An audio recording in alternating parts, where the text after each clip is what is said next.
Chosen one, your 8-year-old self is looking for you. Not in the way you might think, not as a memory, not as a photograph in a dusty album. They are actively searching. Right now, in this moment. And they have been searching for years. And the reason they are searching so desperately is because you made them a promise. You do not remember it, but they do. They remember it with the kind of clarity that only children possess, the kind of certainty that has not yet learned to doubt itself, and that promise is the only thing keeping them alive in the space between who you were and who you have become. This is not a metaphor. This is not poetry. Somewhere inside you, that child still exists, and they are holding a picture they drew of your life. A crayon drawing with stick figures and a yellow sun and a house that is too big, and dreams that seemed possible back when possible meant anything you could imagine. But here is what is breaking their heart. The life you are living right now looks nothing like the picture they drew, and they are starting to think it is their fault. That maybe they drew it wrong, that maybe they asked for too much, that maybe they should have dreamed smaller. If you feel something tightening in your chest right now, if something just cracked open that you have been keeping sealed, I need you to let your like be your acknowledgement, not for me, for them. For that 8-year-old who is still holding the picture and wondering if you are ever coming back. Now let me show you exactly how we got here. Because understanding the journey is the only way to find your way home. There was a specific moment when you stopped being that child. It did not happen all at once.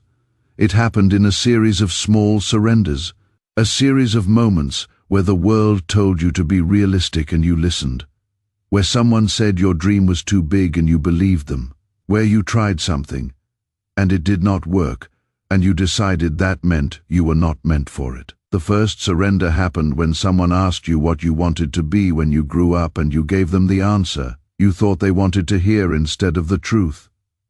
You were maybe 9 or 10, and you learned in that moment that some dreams are acceptable and some dreams get you laughed at. So you started editing. You started curating. You started presenting a version of your future that other people could understand. The second surrender happened when you failed at something that mattered. Maybe it was a sport. Maybe it was a test. Maybe it was an audition, or an application, or a chance you took that did not land the way you hoped. And instead of trying again, you internalized it. You made it mean something about who you were, instead of something about what happened. You went from I did not make it to I am not good enough. And that belief became the lens through which you saw every opportunity after that. The third surrender happened when you compared your beginning to someone else's middle. You saw someone further along, and instead of feeling inspired, you felt behind. You saw their highlight reel and measured it against your behind the scenes, and you decided that the gap was too wide, that you had missed too much, that it was too late to catch up. The fourth surrender happened when you got tired. Not physically tired, soul tired. The kind of tired that comes from pushing against doors that will not open, from investing in things that do not return, from believing when nothing around you confirms that belief is worth it. And in that tiredness, you made a deal with yourself. You said, I will settle for stable. I will trade the dream for the sure thing.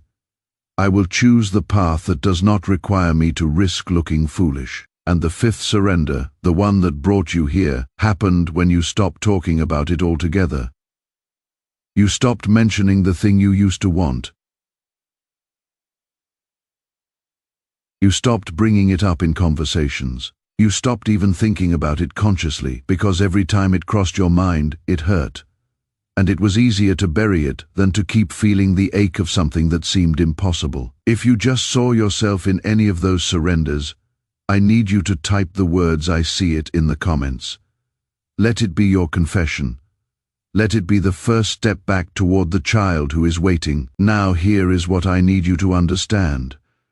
That 8-year-old did not stop believing in you because you made those surrenders. They are not disappointed in you. They are not judging the choices you made to survive. They understand more than you think they do. What they do not understand is why you stopped visiting them, why you locked the door to the room where they live, why you act like they do not exist, because here is the truth you have been avoiding. Every single surrender you made because you thought it would protect them. You thought that if you stopped dreaming their dreams, it would hurt less when those dreams did not come true. You thought that if you buried them deep enough, they would stop asking questions you did not have answers for. But here is what actually happened. The more you tried to protect them by forgetting them, the more alone they became, and now they are in a room by themselves, holding that crayon drawing, wondering if anyone is ever going to come back and tell them it was okay to dream that big. They are not asking you to have it all figured out. They are not demanding that you achieve everything in the picture tomorrow. They just want to know you remember they exist. They want to know you still care about the things they cared about. They want to know you have not given up completely. Let me show you something that will change how you see the last 10 years of your life. That exhaustion you have been feeling, that heaviness that sits on you like a weight you cannot name. That is not burnout. That is grief. You have been grieving the death of someone who is not actually dead. You have been mourning the loss of dreams you decided to kill before they had a chance to disappoint you. And grief, unprocessed grief, does not just sit quietly in the corner. It drains everything. It makes joy feel like effort. It makes hope feel like a risk you cannot afford. It makes every new opportunity feel like just another chance to be let down. But here is the part most people miss. You cannot grieve something that is still alive. And that 8-year-old, those dreams, that promise you made, they are not dead. They are dormant. And there is a massive difference. Dead means gone. Dormant means waiting. Dead means over. Dormant means the right conditions will wake it up again. And if you are still reading this, if you made it this far, it means the conditions are aligning right now. Something in you knows it is time to go back. Now let me tell you about the 5 signs that you are closer to reconnecting with that child than you realize. And I want you to pay attention because these signs do not look like what you think breakthrough looks like. They look like disruption. The first sign is you have been unusually emotional lately. Things that normally would not affect you are hitting different.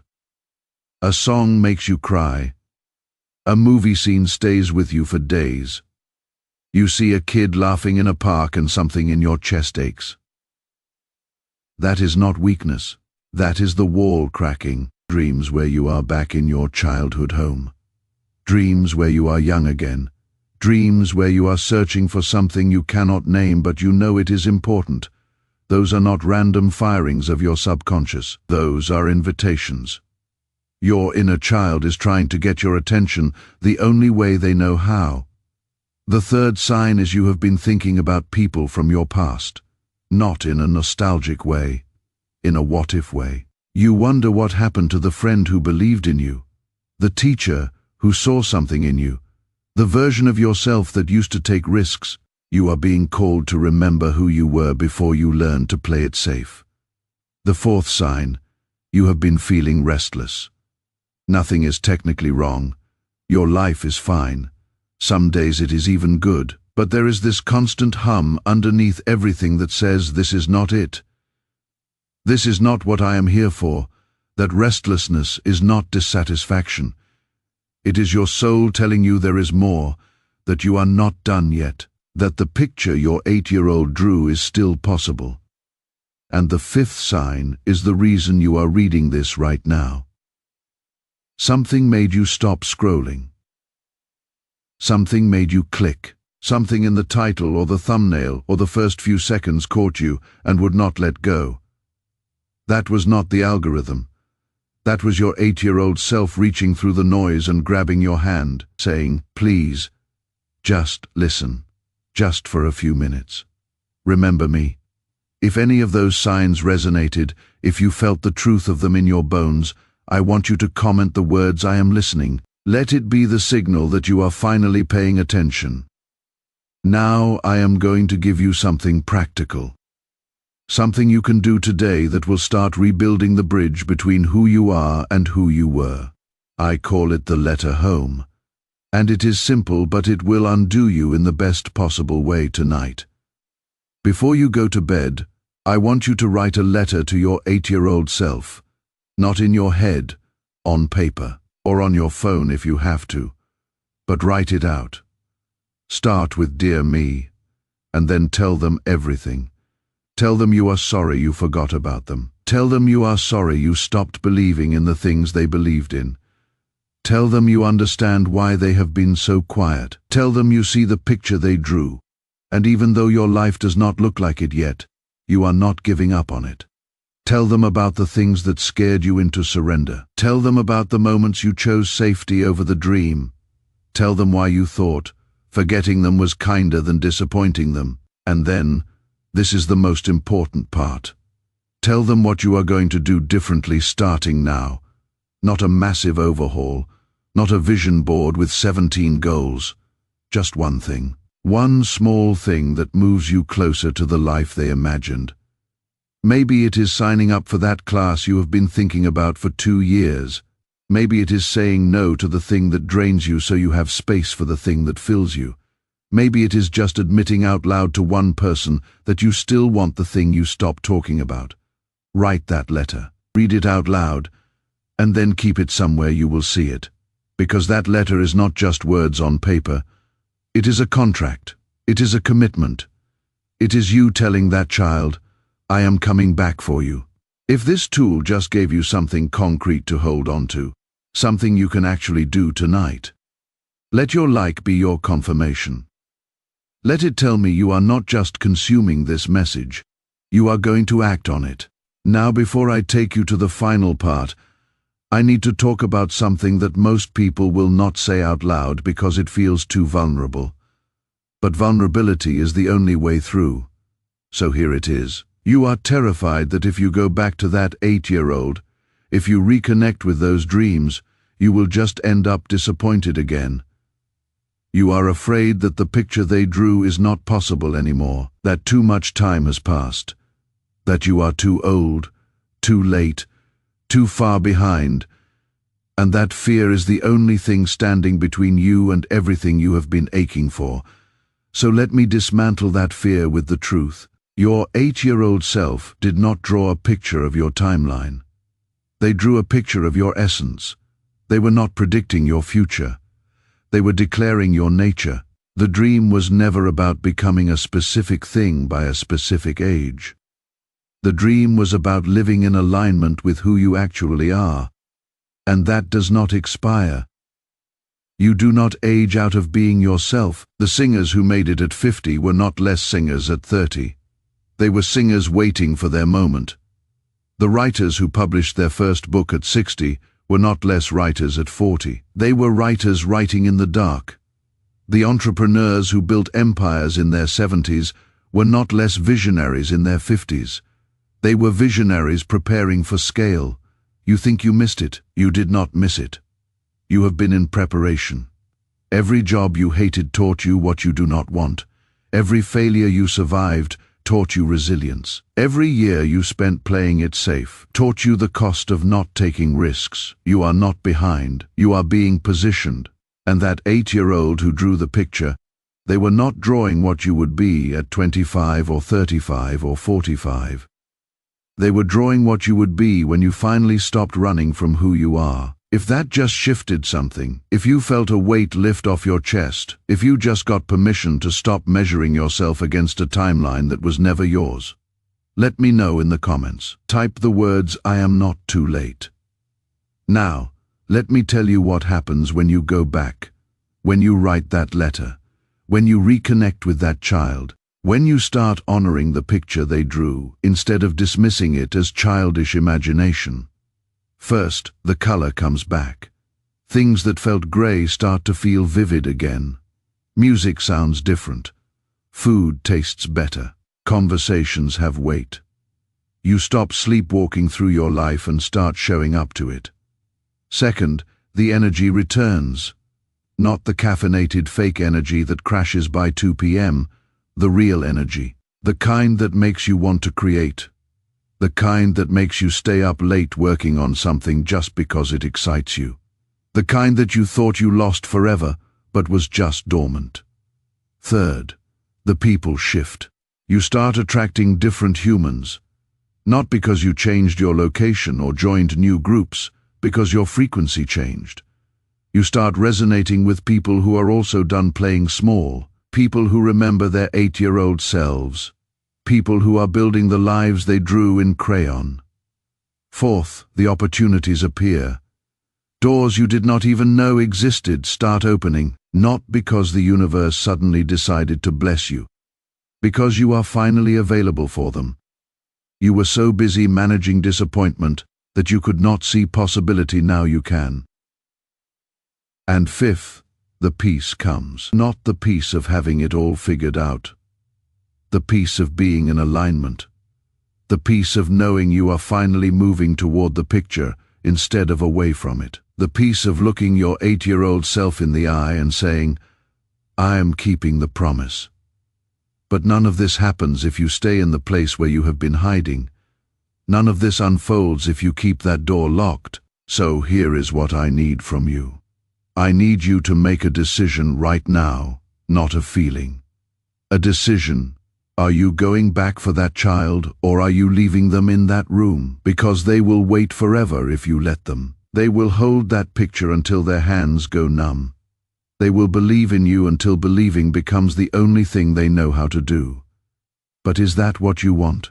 Do you want them to spend the rest of their existence waiting for you to remember? Or do you want to walk back into that room? Sit down next to them.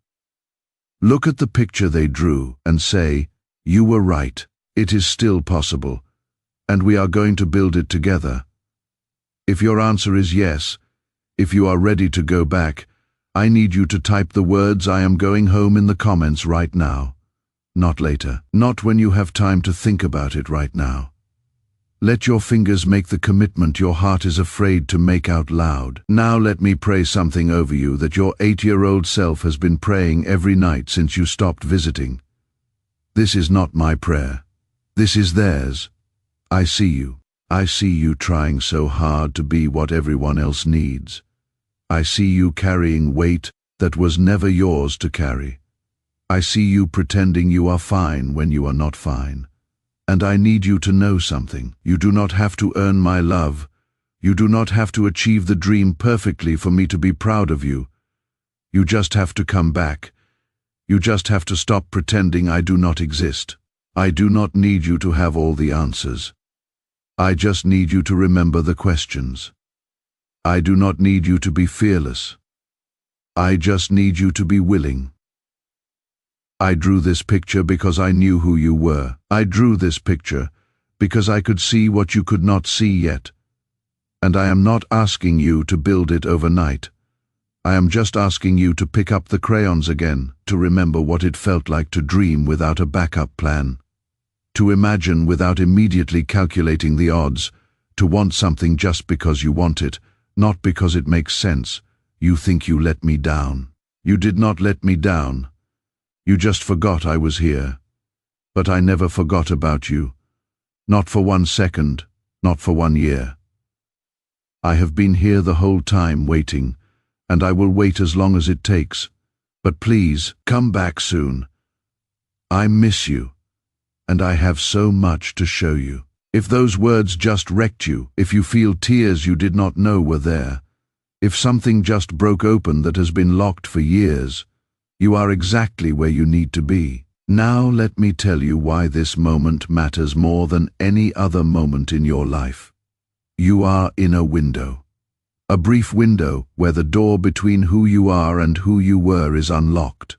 Most of the time, that door is sealed. Survival mode keeps it closed. Responsibility keeps it guarded. Fear keeps it bolted. But something happened recently that cracked it open. Maybe it was a loss. Maybe it was a birthday that felt heavier than the ones before. Maybe it was a conversation, or a song, or a moment of quiet that let something slip through. Whatever it was, The door is open right now, and it will not stay open forever. This is not a threat. This is just the truth. Windows close. Moments pass. And if you do not walk through this one, you will spend the next 5 years wondering what would have happened if you had. So here is my question for you. What is it going to take for you to walk back into that room? What permission do you need that you have not given yourself? What evidence are you waiting for before you believe it is worth trying? Because here is what I know. You are not going to feel ready. You are not going to know how it ends. But your 8-year-old self did not know how it would end either when they drew that picture. They just knew it was true. And that is all you need to know right now. Not the how, just the true. If you are ready to stop waiting for perfect conditions and start building with what you have, let me see your like. Let it be the vote you cast for yourself, for that child, for the promise. Now, one more thing before you go. Some of you felt something shift while reading this. Some of you heard your 8-year-old self for the first time in decades. Some of you made the decision to go back. But you are going to close this tab or put your phone down, and the noise is going to get loud again. The doubts are going to creep back in. The fear is going to start building its case. And by tomorrow, this moment might feel like it happened to someone else. So I need you to do something to lock it in. I need you to send this to someone who knew you when you were 8. Someone who remembers who you were before the world got loud. A sibling, a childhood friend, a parent, if they are still here. Send it to them and say, I need you to remind me who I was. Because sometimes we need someone else to hold the picture when our hands get tired. And if there is no one left from back then, send it to someone who is in your life now. Someone who has seen glimpses of that child even when you were trying to hide them. Someone who has said, you should do that thing you keep talking about. Send it to them and say, I am going to do it. Hold me to it. Do not let this moment evaporate. Turn it into momentum. And if this message found you at the exact moment you needed it, if it felt like someone was reading your mind or seeing your life or speaking directly to the part of you that no one else can see, that is because your 8-year-old self led you here. They have been trying to get your attention for years, and today, finally, you listened. The door is open, the child is waiting, the picture is still possible, and you are not too late. Go back, pick up the crayons, and build the life they believed in. I will see you there.